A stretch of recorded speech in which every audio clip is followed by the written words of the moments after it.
To simplify it about the Four Noble Truth, I once read in a book which I think gives a very good indication.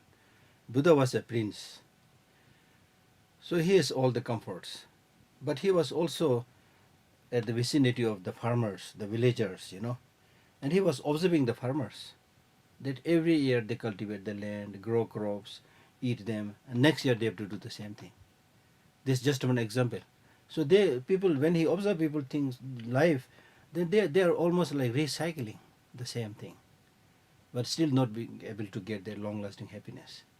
So therefore from there, some people say from there he got the idea of this cycle of existence or samsara.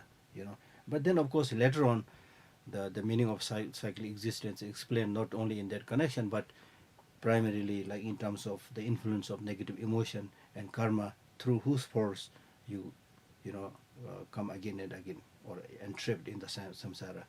So that is the idea.